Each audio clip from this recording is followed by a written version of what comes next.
दोस्तों आज के इस वीडियो में हम डिस्कस करेंगे कि सिक्योर्ड लोन और अनसिक्योर्ड लोन क्या होते हैं। दोस्तों काफ़ी सारे लोगों के मन में एक डाउट होता है कि जब वो लोग लोन लेने के लिए जाते हैं, जैसे कि आप अगर लोन लेने के लिए जा रहे हैं बैंक में, तो आप लोगों के मन में एक सवाल आएगा। अगर आप पर्सनल लोन लेते हैं तब आप लोगों के मन में एक सवाल आएगा कि आखिर ये पर्सनल लोन में इतना ज़्यादा रेट ऑफ इंटरेस्ट क्यों बैंक वाले चार्ज करते हैं, और जबकि अगर हम कोई कार लोन लेते हैं या फिर होम लोन लेते हैं तो उस पर हम लोग को रेट ऑफ इंटरेस्ट बहुत ही कम मिलता है। तो ऐसा क्यों होता है, क्यों होता है, ये आप लोगों के मन में ज़्यादा सवाल आता है। दोस्तों आप लोगों के मन में काफ़ी सारे डाउट्स होते हैं, तो वही डाउट्स मैं आज के इस वीडियो में मैं क्लियर करूंगा।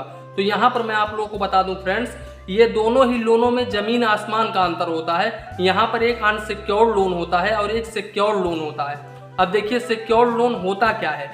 अब ये सिक्योर्ड लोन दोस्तों जैसे कि कार लोन हुआ, गोल्ड लोन हुआ, होम लोन हुआ, जैसे कि आप कोई भी अपना प्रोडक्ट या फिर अपना कोई सामान, बड़ा सामान बैंक के पास में गिरवी रख करके लोन लेते हैं, तो वो होता है सिक्योर्ड लोन। अब ये सिक्योर्ड लोन इसको क्यों बोला गया है दोस्तों, क्योंकि यहाँ पर बैंकों के पास में पावर होता है। अगर आप अपना लोन जो लिए हुए हैं वो आप अगर नहीं देते हैं तो आपका जो सामान है वो जब्त कर लेगा बैंक। जैसे कि अगर आप कार लोन लेते हैं और कार का अमाउंट नहीं भरते हैं, उसका जो लोन का अमाउंट रहता है वो नहीं भरते हैं, तो आपका कार क्या होगा, वो जब्त कर लेगा बैंक। तो बैंक के पास पावर है कि आपका कार जब्त कर लेगा। और अगर आप होम लोन लेते हैं तो होम सीज कर देगा अगर आप लोन नहीं भरेंगे।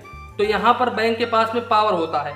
तो यही होता है सिक्योर्ड लोन, मतलब ये सिक्योर्ड है पूरी तरीके से, आप कहीं पर भाग नहीं सकते हैं लोन लेकर के। लेकिन पर्सनल लोन ऐसा बिल्कुल भी नहीं होता है। पर्सनल लोन आपके क्रेडिट के ऊपर दिया जाता है, आपके विश्वास के ऊपर दिया जाता है कि आप कितने विश्वासी हैं, कितना आपका क्रेडिट है, उस पर आप लोगों को बैंक लोन प्रोवाइड करता है। तो यहाँ पर बैंकों के पास में कोई भी पावर नहीं होता है, वो लोग रिस्क लेकर के आप लोगों को लोन प्रोवाइड करते हैं। तो यहाँ पर दोस्तों जब कोई भी व्यक्ति हो, अगर वो व्यक्ति रिस्क लेकर लोन प्रोवाइड करेगा तो बहुत कुछ सोच समझ कर ही लोन प्रोवाइड करेगा। तो यहाँ पर बैंक क्या करते हैं, आपके ऊपर ज़्यादा पेनल्टी ठोक देते हैं, ज़्यादा इंटरेस्ट रेट ठोक देते हैं। अब ये मान के चलिए अगर आपके सिक्योर्ड लोन पर 7% पर एनम का रेट ऑफ इंटरेस्ट प्रोवाइड करते हैं ये लोग, तो वहीं पर अगर आप पर्सनल लोन लेते हैं तो यहाँ पर आप लोग को 14% पर एनम का रेट ऑफ इंटरेस्ट दिया जाएगा।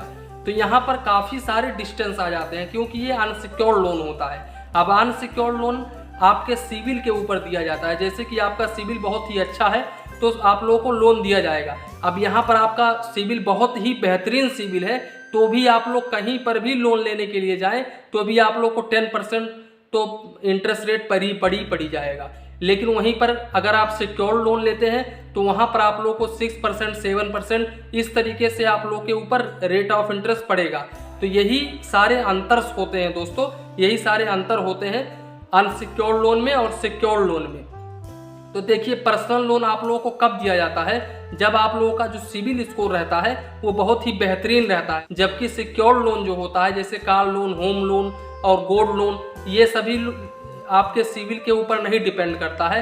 ये आप जैसे कार के ऊपर अगर लोन ले रहे हैं तो कार आपका गिरवी रख दिया जाएगा। गोल्ड के ऊपर लोन ले रहे हैं तो आपको गोल्ड देना होगा अपना। तो अगर आप उसका अमाउंट नहीं देते हैं, लोन नहीं देते हैं, तो आपका जो गोल्ड होगा वो जब्त कर लेगा बैंक, उसको बेच करके वो अपना जो अमाउंट है वो रिकवर कर लेगा। लेकिन पर्सनल लोन में अगर आप लेकर के मान लीजिए बाई चांस, कोई भी व्यक्ति ऐसा तो करेगा नहीं अपने सिविल स्कोर के साथ में, लेकिन काफ़ी सारे लोग ऐसे भी होते हैं कि जैसे कि लोन ले लिया उसके बाद में भाग जाओ। तो यहाँ पर बैंक क्या कर सकता है, हमको बताइए। कुछ नहीं कर सकता है। हो सकता है वो जाए कोर्ट में थोड़ा केस विस करे, लेकिन उससे भी उसका ही खर्चा होगा, वो आपसे जो पैसा है वो वसूल नहीं कर सकता है जबरदस्ती। तो यहाँ पर बैंक के पास में पावर नहीं होता है, तो इसी को कहते हैं पर्सनल लोन। तो बैंक रिस्क के ऊपर आप लोगों को लोन देते हैं। तो जाहिर सी बात है जब कोई बैंक रिस्क के ऊपर आप लोगों को लोन देगा तो उस पर ज़्यादा से ज़्यादा रेट ऑफ इंटरेस्ट चार्ज करेगा ही करेगा। लेकिन यहाँ पर अगर आप स्टेट बैंक ऑफ इंडिया से पर्सनल लोन लेते हैं और आपका सिविल स्कोर बहुत ही बेहतरीन होता है तो आप लोगों को 10%, 9% per annum rate of interest provide कर दिया जाता है। लेकिन वहाँ पर आपका सिविल स्कोर बहुत ही बेहतरीन होना चाहिए, तभी आप लोगों को ये लोन प्रोवाइड किया जाएगा। तो आशा करता हूँ आप लोगों को ये वीडियो काफ़ी ज़्यादा पसंद आया होगा। अगर वीडियो पसंद आया हो तो प्लीज़ वीडियो को एक लाइक करिए और अपने चैनल इंडियन टेक को सब्सक्राइब करिए। मन में कुछ डाउट हो, कंफ्यूजन हो तो प्लीज़ कमेंट करिए। धन्यवाद, मिलते हैं नेक्स्ट वीडियो में।